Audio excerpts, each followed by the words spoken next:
o propósito é servir com excelência É onde servir. estiver. É, Não é importa o servir. lugar, né? A geografia não importa. O importante é servir. É. Eu falo pra daí, a gente sempre ora em busca pra fazer em excelência, né? E Sim, nunca virar uma pedra de tropeço, né? A gente quer que traga crescimento pra quem é que esteja do nosso lado, que possa receber, né, de Deus, né? E a própria palavra fala, né? Pedro, ele olhou, Jesus pergunta, né? Quem, o que dizem de mim, né? Um fala assim, outro fala assim, outro fala assim, né? Falaram que tantas coisas, aí ele vira para os discípulos e fala assim: "E vocês, o que vocês dizem?", né? Aí Pedro fala assim: "Tu és Cristo, né, o Filho do Deus vivo". Ali ele teve uma revelação de Cristo, né? E ali Deus fala: "Ó, então não foi nem carne nem sangue que te revelou, foi o meu Pai que está no céu". Foi uma revelação que ele teve. E ali ele teve uma autoridade. Então eu te digo que és Pedro, e sobre essa pedra será edificado, né? A minha igreja. Ali ele se torna uma pedra de edificação. Por quê? Porque ele conheceu a Cristo, né? Quando a gente conhece a Cristo, a gente se torna uma pedra de edificação. Só que logo depois que passou um tempo, Jesus começa a falar: se ele entendeu quem eu sou, ele vai entender o que eu faço. Aí ele começa a falar: então eu vou vir assim, eu vou morrer, eu vou ser assim. Aí Pedro entra na frente: não, jamais, você não vai morrer, né? Aí ele fala: para trás de mim, Satanás. Você se tornou pedra de tropeço. tropeço.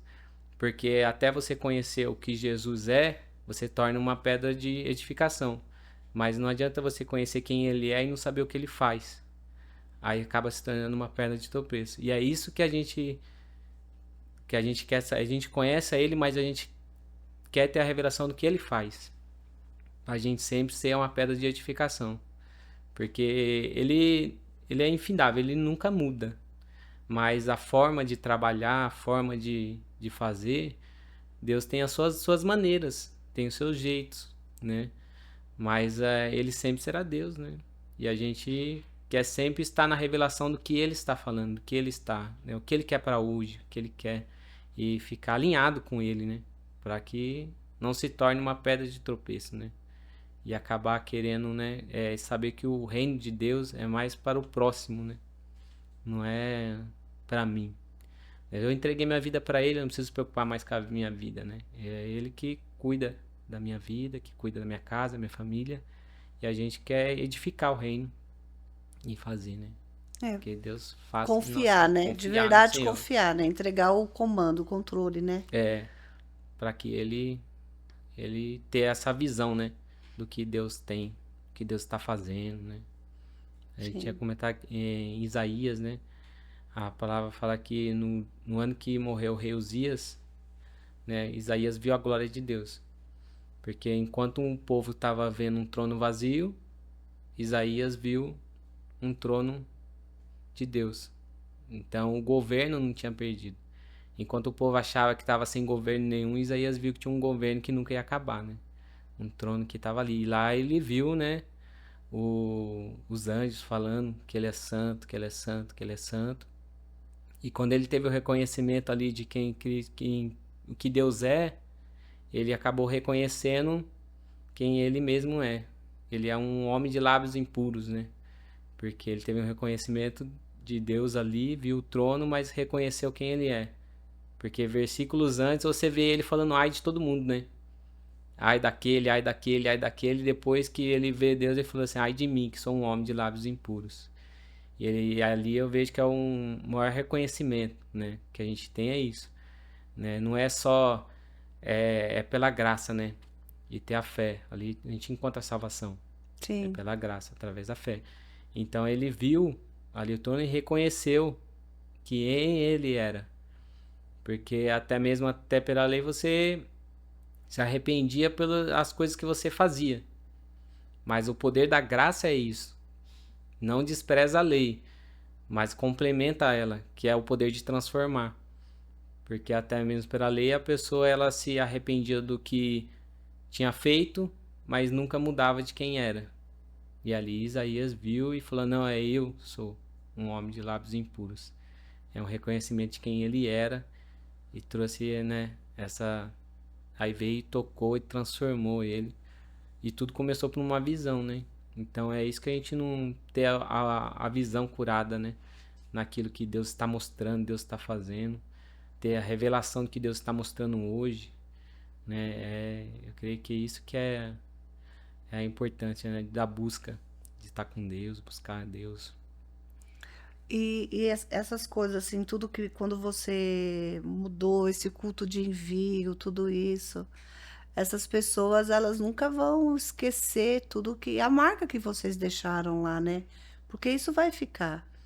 É, Pessoas são mudadas, pessoas são transformadas, né? Através do eis-me aqui, né? é, Às vezes tem muita gente que às vezes acha que você ser missionário, às vezes você fazer as coisas para Deus é você ir para longe, né? E às vezes está do seu lado, né? sim, com certeza. Eu sempre falava pro pessoal lá, não existe uma pessoa que o evangelho não pode transformar. Não. Não existe. Aquela pessoa, ela tá respirando, então Deus transforma ainda. A gente não desiste de ninguém. E aí a gente ó, teve casos lá que eu juntei uns jovens, né? Juntei 3 equipes de jovens. E falei assim, ó, vamos ver, a gente precisa ver os milagres, né? Esses jovens, vamos esquentar eles. E aí a gente juntamos 3 cestas básicas. E fizemos 3 equipes de jovens e dei uma cesta básica para cada equipe. E falei, ó, vocês vão orar e Deus vai mostrar a casa que vocês vão entregar. E isso trouxe, também trouxe transformação para ele mesmo, né?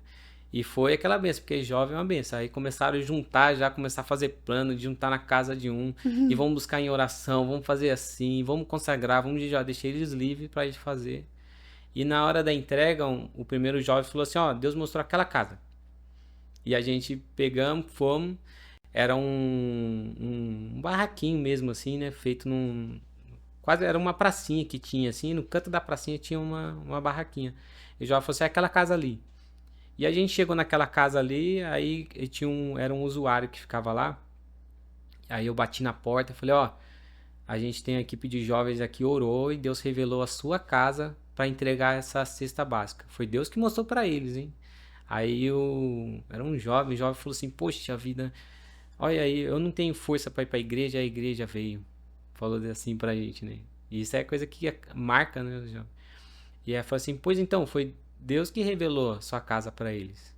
Aí ele falou assim, então, eu luto para ir para a igreja, mas eu não consigo. Eu consigo ir 1000 vezes lá na biqueira, mas não consigo ir um dia na igreja. Nossa, que Ele forte. falou essa frase para mim e eu guardei essa frase. E eu falei assim, irmão, eu creio que você vai conseguir estar na igreja com a gente. E aí entregamos a cesta e fomos. Aí passou a segunda equipe. A segunda equipe era uma casa do lado, assim, e eu bati, na hora que eu chamei, o cara saiu, aí saiu mais um filho, saiu mais 2, saiu mais 3, saiu 5 filhos. Meu Deus. 5 filhos, tudo escadinha.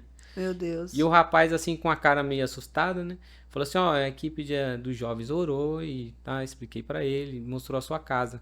E ali ele desabou o choro, porque um dia antes a esposa tinha largado ele, tinha deixado os filhos tudo, tinha ido embora e ele não conseguia mais trabalhar e não sabia o que fazer. E a gente foi lá levar a cesta, oramos com ele e ele ficou, né, mudou ali a casa dele. E na última casa, foi uma casa mais distante, foi a última equipe de jovens. Aí nessa casa era um barraquinho também. A Dai que bateu na porta, né? A Dai bateu na porta junto com mais jovem e saiu uma moça.